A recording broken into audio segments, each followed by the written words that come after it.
Good morning everyone. We are doing chapter 12, electricity and circuit. Now first we will recall what we have done in the previous video and then we will do exercise and question answers of the chapter. Now the name of the chapter is electricity and circuit.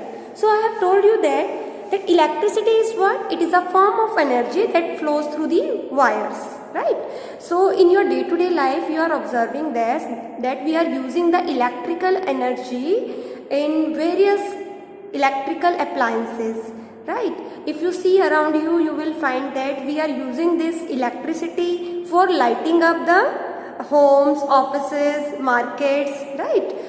When electric current passes through the bulb glows and gives the light. You all are aware of this, right? Different electrical appliances, like you can see mixer, grinder, washing machine, right?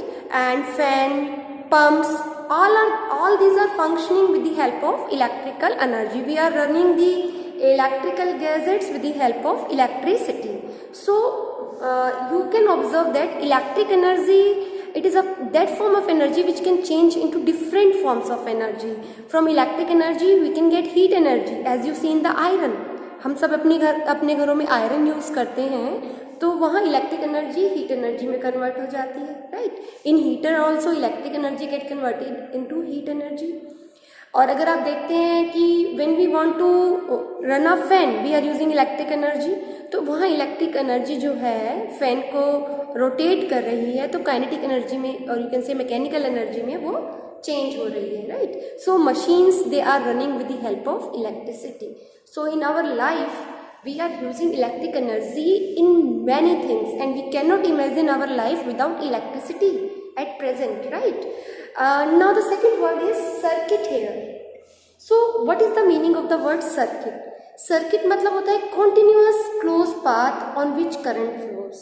ठीक है, current flow करता है, लेकिन कब flow करता है? जब उसे एक कॉन्टिन्यूस कंप्लीट पाथ मिलता है, तो हम उसे इलेक्ट्रिक सर्किट कहते हैं. ठीक है, इसको मैं अभी और अच्छे से आपको एक्सप्लेन करती हूँ with the help of diagram. So I am telling you that electric circuit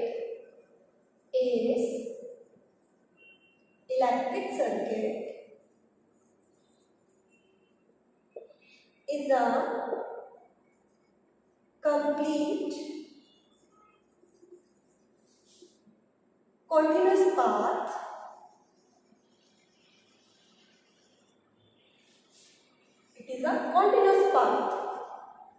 on which current flows,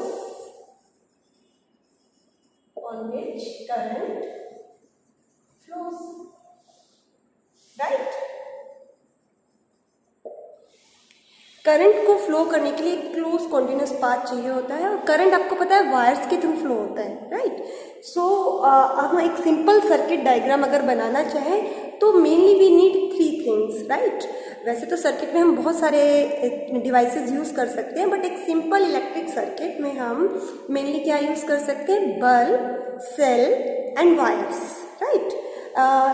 और हम जैसे स्विच भी यूज़ कर सकते हैं, और अगर आप हायर क्लासेस में जाएंगे तो आप पढ़ेंगे हम रजिस्टर्स भी यूज़ करते हैं, और बहुत सारी चीज़ें डिवाइसेस हम सर्किट में यूज़ कर सकते हैं. बट एक सिंपल इलेक्ट्रिक डिवाइस, एक इलेक्ट्रिक सर्किट में हम क्या यूज़ कर सकते हैं? Bulb, cell and wires, right? So first I am going to make a simple electric circuit. आप किस तरह से एक सिंपल इलेक्ट्रिक सर्किट बना सकते हो? You can use a cell, right? In previous video I have told you that कि जो एक सेल होता है, a cell have 2 terminals, positive and negative. अगर आप देखें तो सेल एक मेटल केस से बना होता है ना. सेल के अंदर एक मेटल केस होता है, मेटेलिक सिलेंडर होता है, जिसमें टॉप पर एक मेटल कैप होती है, वो उसका पॉजिटिव टर्मिनल होता है, और जो मेटेलिक बेस है उसका, फ्लैट मेटेलिक बेस है, वो उसका नेगेटिव टर्मिनल कहलाता है. ठीक है, सेल के 2 टर्मिनल है, पॉजिटिव और negative. Now with the help of using wires, similarly bulb also have 2 terminal. ये भी मैंने आपको अपने लास्ट वीडियो में बताया था कि बल्ब के भी 2 टर्मिनल्स होते हैं. ठीक है, तो सपोज करते हैं कि ये बल्ब का हम एक मेटेलिक बल्ब में नीचे एक मेटेलिक केस होता है, तरह से मेटल केस होता है और ऊपर उसके ग्लास केस होता है। ठीक है बेटा, बल्ब में एक मेटेलिक बेस होता है, मेटल का बना हुआ बेस है और ऊपर ये ग्लास केस है। ठीक है, और यहाँ पे तो टर्मिनल वायर्स होती हैं, 2 thick terminal wires are there. अगर आप बल्ब को देखेंगे तो उसमें 2 इस तरह से थिक वायर आपको नजर आएंगी, जिन्हें हम क्या कहते हैं, टर्मिनल वायर्स। तो एक वायर जो है वो नीचे बेस तक जा रही है, ये जो मेटेलिक बेस है इसके एंड तक जा रही है, और जो दूसरी टर्मिनल वायर है वो मेटेलिक जो बेस है उसके यहाँ टॉप पर, इस जगह पर होती है। तो एक टर्मिनल बल्ब का यहाँ है और एक टर्मिनल यहाँ एंड पॉइंट पर है, बेस पर है, राइट। और बल्ब के अंदर एक पतली सी फिलामेंट होती है, राइट। मैंने आपको बताया था कि बल्ब में एक पतली सी फिलामेंट है, बहुत ही थिन वायर है, थ्रेड के जैसे। ठीक है, एक बहुत पतली वायर है, थ्रेड लाइक वायर है, और वो क्वाइल्ड है, it is very thin wire, coiled है, और उसे हम क्या कहते हैं, फिलामेंट कहते हैं। और ये जो फिलामेंट वायर है ये टंगस्टन की बनी होती है। टंगस्टन एक एलिमेंट है, एक मेटल है, और टंगस्टन की ये वायर बनी हुई होती है। ठीक है, तो बल्ब का एक टर्मिनल ये है और एक टर्मिनल ये है। तो हम सेल के टर्मिनल से, एक टर्मिनल से बल्ब का ये एक टर्मिनल कनेक्ट कर देंगे और बल्ब के दूसरे टर्मिनल को सेल के दूसरे टर्मिनल से कनेक्ट कर देंगे। ठीक है, तो मैंने एक बल्ब लिया है और एक सेल लिया है। अब क्योंकि आप देख रहे हो कि करंट जो है, जब सेल के दोनों टर्मिनल कनेक्टेड होते हैं, उनको एक कॉन्टिन्यूस पाथ मिलता है, तो इलेक्ट्रिक करंट फ्लो करता है और ये बल्ब जो है इट स्टार्ट ग्लोइंग। ठीक है, ये एक सेल है, सेल क्या हो गया, एक सोर्स ऑफ इलेक्ट्रिक करंट। ठीक है, cell is source of electricity here, right. So now you can see the current is flowing from positive terminal to the negative terminal. Current का जो डायरेक्शन होगा फ्लो का सर्किट में, it will be from positive terminals toward the negative terminal. आप देख रहे हो wires के थ्रू कंप्लीट पाथ मिल रहा है करंट को फ्लो होने के लिए, तो बल्ब क्या होगा, ग्लो करेगा ड्यू टू इलेक्ट्रिक करंट। अगर करंट इस सर्किट में से फ्लो नहीं कर रहा होता तो बल्ब कैन नॉट ग्लो। अब ये सर्किट कंप्लीट है और बल्ब ग्लो कर रहा है। This is a very simple electric circuit. तो मैंने आपको क्या बताया था, क्या डेफिनेशन बताई थी इलेक्ट्रिक सर्किट की, it is a continuous path on which current flow. तो here you can see from here current is flowing, it is continuously getting a complete path. So electric circuit is a complete continuous path on which current flows. अब आप कैसे define करेंगे electric circuit को, that it is a complete continuous path on which current flows. I hope this is now very clear to you what is an electric circuit. और एक simple electric circuit के लिए आपको mainly एक cell चाहिए, एक bulb चाहिए और वायर्स चाहिए। बट बेटा now you can see here कि अगर यहाँ पे ऐसा कोई चीज़ हम लगा दें कि जब हमें ज़रूरत हो तब ये बल्ब लाइट दे, और जब ज़रूरत हो बल्ब की, हमें लाइट की ज़रूरत नहीं हो तो ये बल्ब ऑफ हो जाए। ठीक है, क्योंकि कॉन्टिन्यूसली इस तरह से ये सेल तब तक वर्क करता रहेगा जब तक एनर्जी, इलेक्ट्रिक करंट ये प्रोड्यूस करता रहेगा सेल, तब तक ये बल्ब ग्लो करता रहेगा, राइट। तो इससे क्या होगा कि जब तक सारा केमिकल यूज नहीं हो जाएगा bulb it will keep on glowing, right. लेकिन हमें हर समय उसकी लाइट की ज़रूरत नहीं है। मान लीजिए अब हम चाहते हैं कि बल्ब फ्लो ना करे, तो हम एक और डिवाइस यहाँ पे यूज़ करते हैं and that is called switch. Switch को हम कैसे डिनोट कर सकते हैं, सिंबॉलिक वे में हम तो डॉट से डिनोट कर सकते हैं। ठीक है, सिंपली हम स्विच को यहाँ पे इस तरह से 2 डॉट लगा के डिनोट कर सकते हैं कि ये स्विच है यहाँ पे। ठीक है, अभी स्विच क्लोज है तो आप देख रहे हो कि स्विच जो है हमने स्विच ऑन कर दिया। ठीक है, स्विच ऑन करने का मतलब हुआ कि सर्किट क्लोज हो गया, कंप्लीट हो गया। और जैसे ही आप स्विच ऑफ करोगे, स्विच ऑफ करने का मतलब होता है कि आपने सर्किट को इनकम्प्लीट कर दिया है, सर्किट आपका इनकम्प्लीट हो गया है। स्विच ऑफ सिचुएशन में हम स्विच ऑफ सिचुएशन में इस तरह से दिखाते हैं कि यहाँ पे स्विच ऑफ है, यानी कि सर्किट जो है इनकम्प्लीट है और अब इसमें करंट फ्लो नहीं कर रहा है। ठीक है, और बल्ब जो है वो ग्लो नहीं कर रहा है, bulb is not glowing. So what we can say, here we are using a switch, and as the switch is in off position, तो सर्किट कंप्लीट ना होने की वजह से बल्ब ग्लो नहीं कर रहा है। यानी कि अगर आप चाहते हैं कि आपके जो डिवाइसेस हैं इलेक्ट्रिक करंट से चलें, तो आपको क्या प्रोवाइड करना पड़ेगा? इलेक्ट्रिक करंट को एक continuous close path. Otherwise electricity, अगर ये कॉन्टिन्यूस क्लोज पाथ कहीं से भी ब्रेक होता है तो इलेक्ट्रिसिटी फ्लो नहीं करेगी। अब आप ये देख रहे हो स्विच की वजह से यहाँ पे ये जो स्विच है ये जो है इस समय क्लोज है, मतलब कहने का ये है कि स्विच अभी क्लोज है, मतलब कि आपने उसको ऑन नहीं किया है, ऑफ पोजीशन में है, तो यहाँ एक गैप आ गया है सर्किट के अंदर। स्विच जब ऑफ पोजीशन में होता है तो सर्किट में एक गैप आ गया और आपका सर्किट इनकम्प्लीट है और इसमें करंट फ्लो नहीं कर रहा है when the switch is in of position. और स्विच जब ऑन पोजीशन में होता है, जब आप स्विच को ऑन करते हैं, दबाते हैं स्विच को, और वो जो है कनेक्टेड हो जाता है, इस तरह से सर्किट कंप्लीट हो जाता है and current begins to flow. ठीक है, करंट फ्लो करने लगा, स्विच ऑन पोजीशन में हुआ एंड बल्ब इट ग्लोज। तो स्विच की भी इम्पॉर्टेंस है। अब प्रीवियस वीडियो में मैंने हर चीज़ आपको डिटेल में एक्सप्लेन की थी regarding the cell, bulb, switch. तो एक बार हम उसको दोबारा से रिवाइज कर लेते हैं कि सेल क्या हुआ। Cell is a device which provide electric energy, which gives electricity. How they give electricity? By the chemicals stored in it. So what is a cell? This is a cell. How you will define cell? You will say that cell is an electric device which provide electric current through the chemicals stored in it. Cell के अंदर chemicals होते हैं जो आपस में react करते हैं और इलेक्ट्रिक एनर्जी प्रोड्यूस करते हैं। ठीक है, तो cell is a device which give us electricity और you can say electric current by the chemicals stored in it. I hope this is clear. You all can define what is a cell. Now let's come to the bulb. What is bulb? Bulb is a device through which when electric current passes, or you can say when electricity passes through the bulb, it start glowing and giving light. उसका जो filament होता है वो glow करने लगता है और light देता है। ठीक है, तो बल्ब में एक फिलामेंट होता है, right? This is made up of tungsten. Filament. तो बल्ब को आपने कैसे डिफाइन किया कि बल्ब एक डिवाइस है which gives light when electricity passes through it. It filament start glowing. ये फिलामेंट टंगस्टन का बना होता है and it starts glowing, right? So what is a filament? अब आप फिलामेंट को कैसे डिफाइन करोगे कि it is a very thin wire which glows when current passes through a bulb.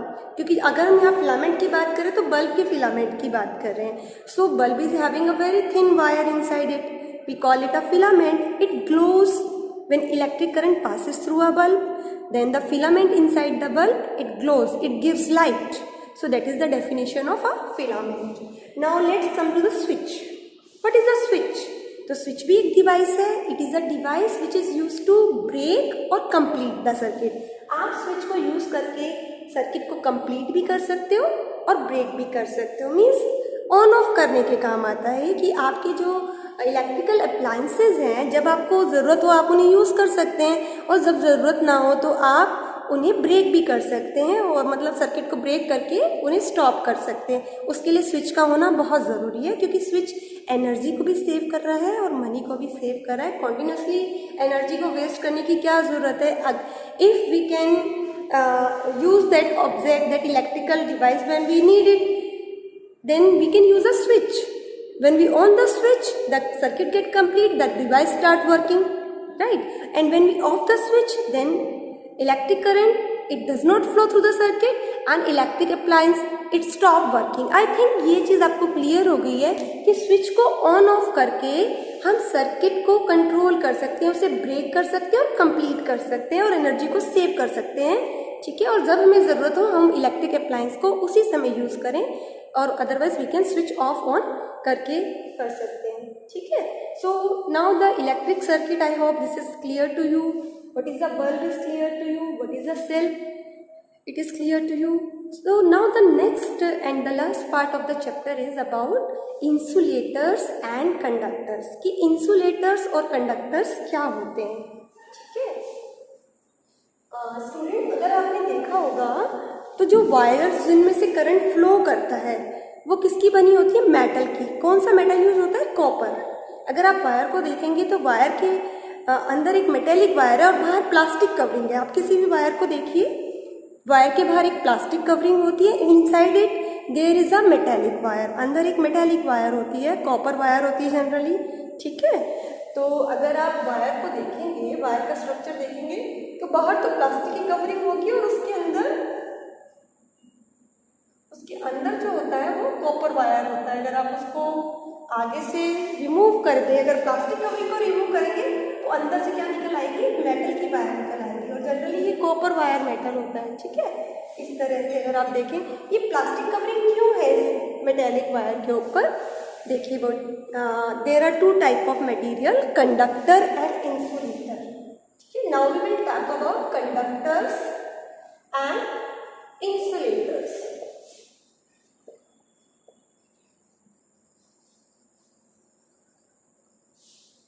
और दोनों ही हमारे लिए इम्पॉर्टेंट है, क्यों? क्योंकि there are 2 types of material, conductor and insulators. The material which allow the current to flow through them they are called conductors. जैसे कि यहाँ पे कॉपर वायर जो एक मेटल वायर है वो कंडक्टर है, उसमें से करंट फ्लो करेगा, ठीक है, it allows the current to flow through it.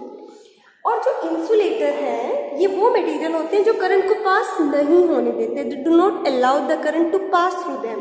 जैसे कि ये प्लास्टिक कवरिंग जो है वायर के ऊपर, इसमें से करंट पास नहीं हो सकता।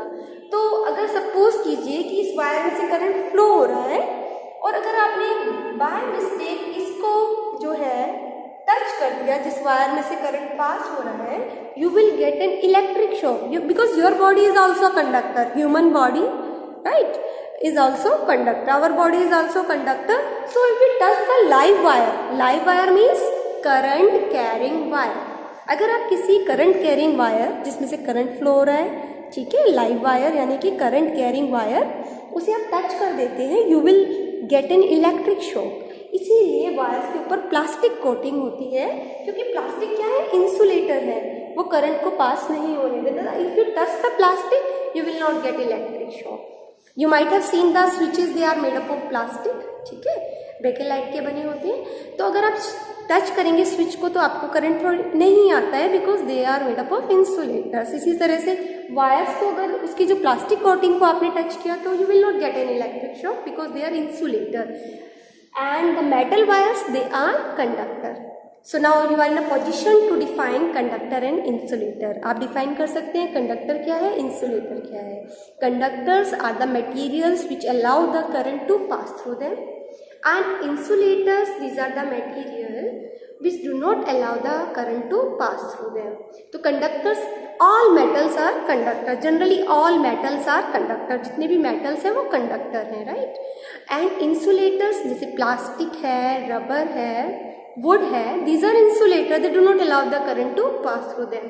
तो इंसुलेटर्स का भी अपना एक यूज है कि by using the insulator we can protect our self from the electric shock.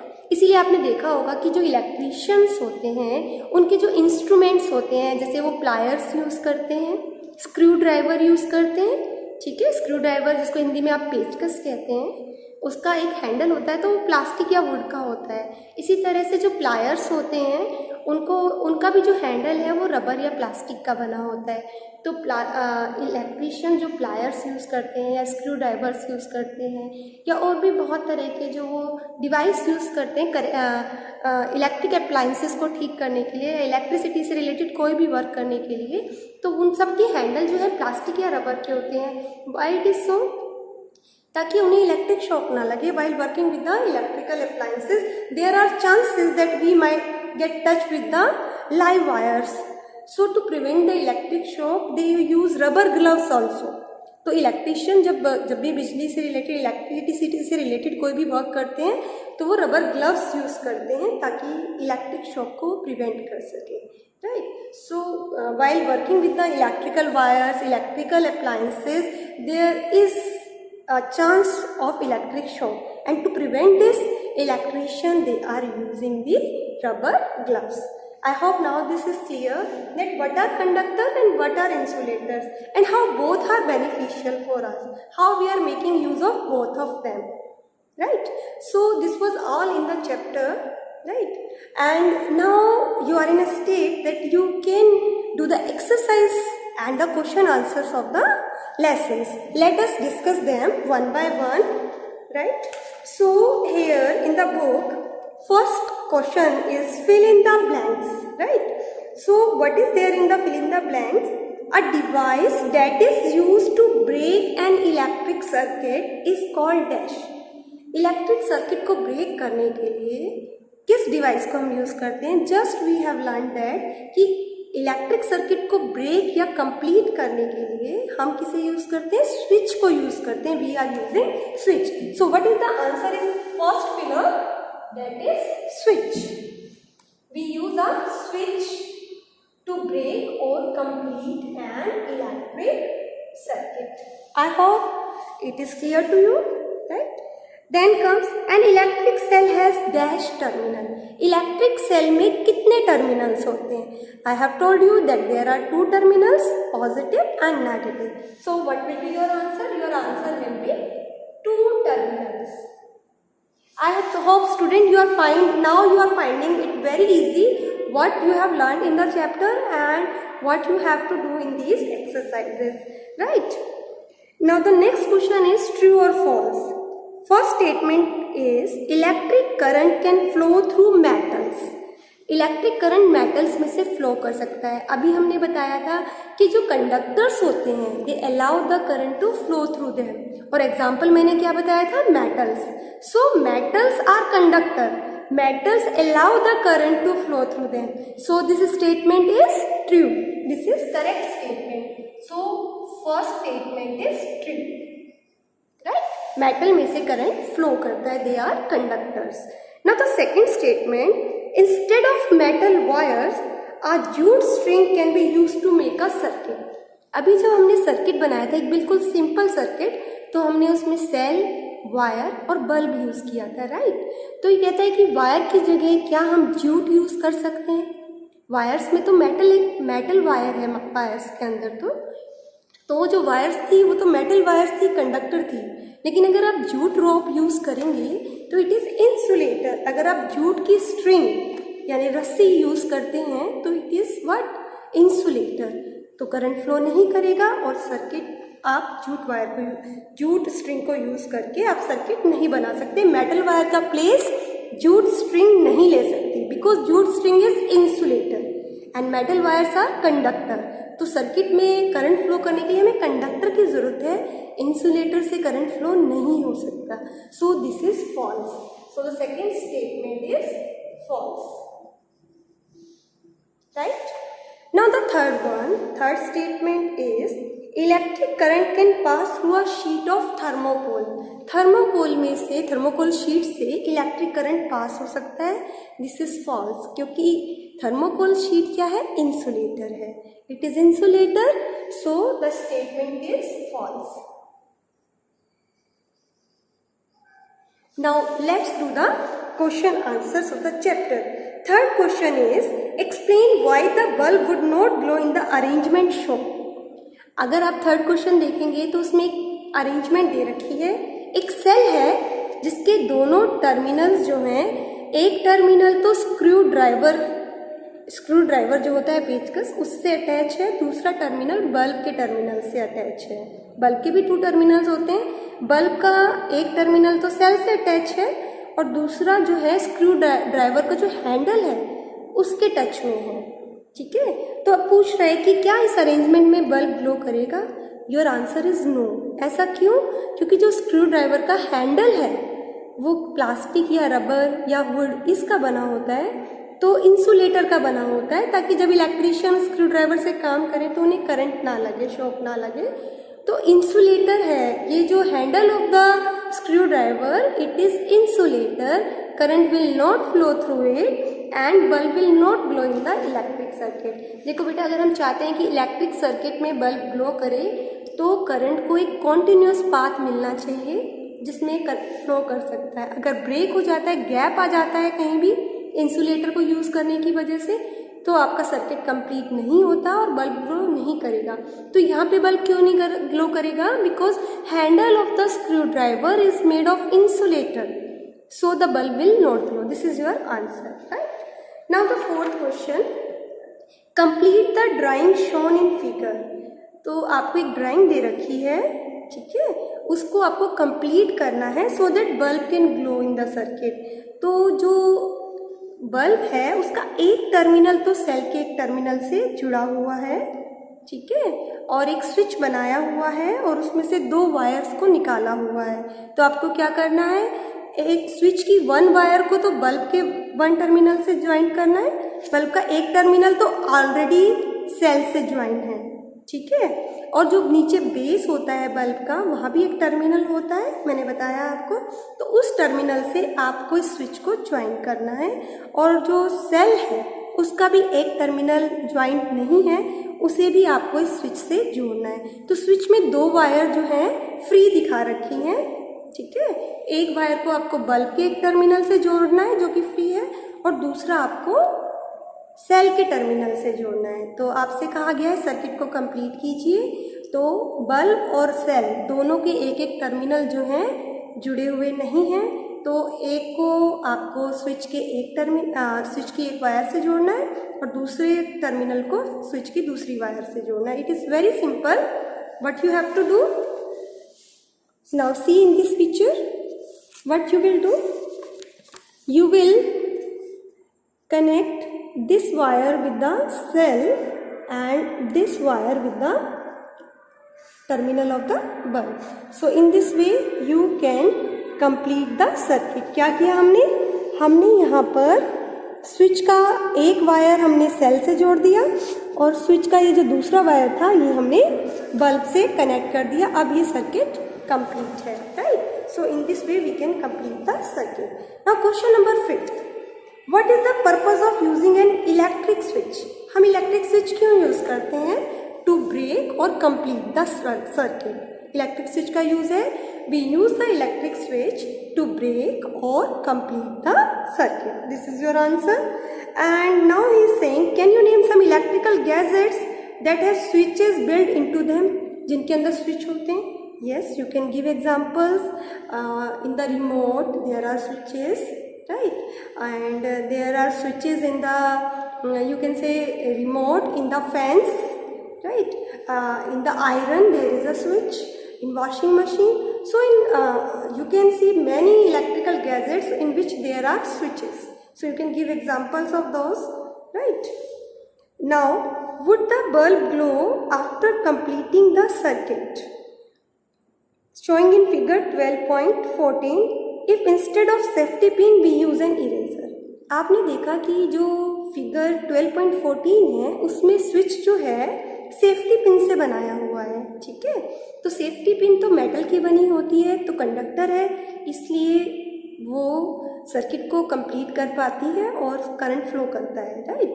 लेकिन अगर हम सेफ्टी पिन की जगह रबर यूज़ करें स्विच के फॉर्म में, तो क्या इलेक्ट्रिक करंट उसमें से पास हो पाएगा? योर आंसर इज नो, क्योंकि रबर एक इंसुलेटर होता है. अगर आप स्विच बनाने में सेफ्टी पिन की जगह रबर को यूज़ करेंगे तो आपका जो बल्ब है वो ग्लो नहीं कर पाएगा, because rubber is an insulator. So your answer is no, we can not use rubber in place of safety pin because rubber is an insulator. It will not allow the current to flow through it.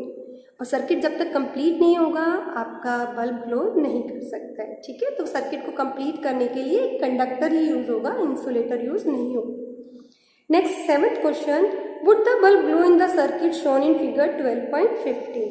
Actually 12.15 जो figure है उसमें cell के जो दोनों terminal है उसको bulb के एक ही टर्मिनल से ज्वाइन कर रखा है. इस केस में जो सर्किट है वो कंप्लीट नहीं होता और बल्ब ग्लो नहीं करेगा, क्योंकि बल्ब की भी 2 टर्मिनल्स हैं. तो सेल के 2 टर्मिनल्स बल्ब के 2 टर्मिनल से अलग अलग ज्वाइन होने चाहिए, जैसे मैंने आपको फिगर में दिखाया, ठीक है.